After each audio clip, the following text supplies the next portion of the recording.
membahas keistimewaan Gus Maksum Jauhari, Guru Besar Pencak Silat NU Pagar Nusa Gasmi.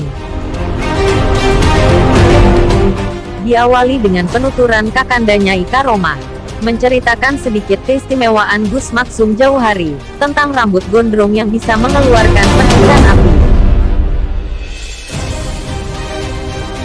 Dikutip dari website muslimmoderat.net, Nyai Karomah menceritakan cerita singkatnya.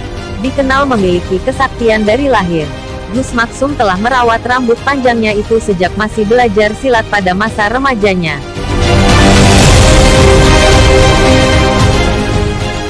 Perihal rambutnya yang tidak bisa dipotong juga dibenarkan oleh keluarganya.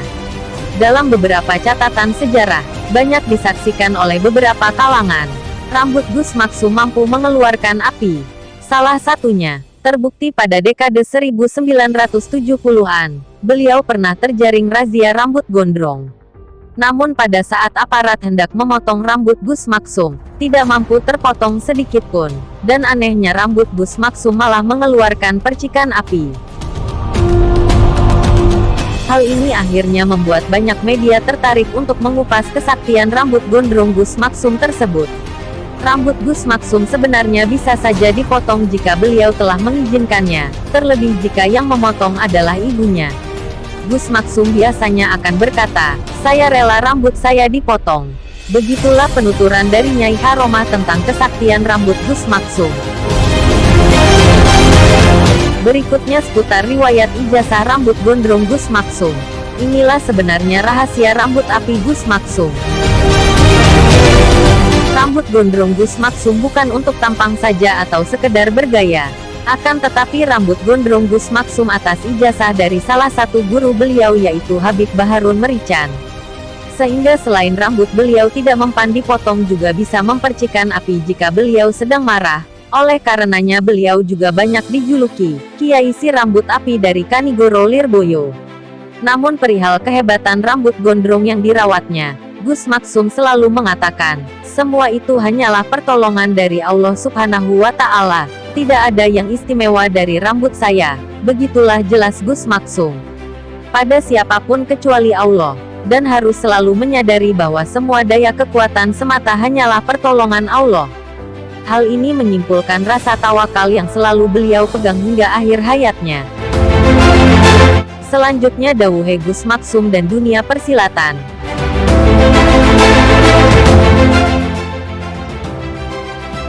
Karena silat adalah bagian hidupnya, kegemaran beliau akan ilmu silat dimilikinya sejak kecil dan dikembangkannya ketika beliau remaja. Bahkan sejak remaja sampai usia senja beliau tetap mengabdikan sebagian besar hidupnya untuk silat. Beliau mendalami dunia persilatan secara total, namun dibalik kecintaannya terhadap pencak silat, Gus Maksum sering menekankan pada para santrinya bahwa silat bukanlah segala-galanya. Kewajiban seperti sholat, mengaji, sekolah, puasa adalah sesuatu yang tidak boleh ditinggalkan. Sebagaimana yang sering diwejangkan oleh beliau bahwa semua ilmu hakikat adalah ilmu Allah, hingga apapun jenisnya harus dikuasai secara profesional. Ngaji yo oke, sekolah oke, silat mangga oke. Sebelum Gus Maksum wafat, pada tanggal 21 Januari tahun 2003, sejarah di dunia persilatan mencatat, Gus Maksum merupakan ketua umum pertama pencak silat NU, Pagar Nusa, sekaligus sebagai guru besar Pagar Nusa aliran Gasmi atau Gerakan Aksi Silat Muslimin Indonesia, yang dinaungi oleh Nahdlatul Ulama. Sejarah kelam tertuliskan bahwa Gasmi merupakan salah satu pencak silat dari Kanigoro Kediri, yang berpusat di Lirboyo. Sebagai salah satu tandingan organisasi LERKA, lembaga kesenian rakyat yang didapuk oleh PKI. Di bawah komando Gus Maksum, Gasmi bergerak sebagai garda terdepan penumpasan PKI bersama GP Ansor dan TNI. Kemudian kegemaran Gus Maksum memelihara satwa liar.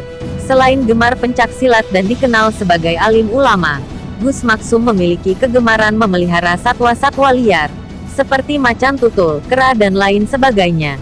Konon Gus Maksum juga mampu meredamkan amarah insting dari hewan liar. Inilah yang membuat Gus Maksum gemar memelihara satwa liar.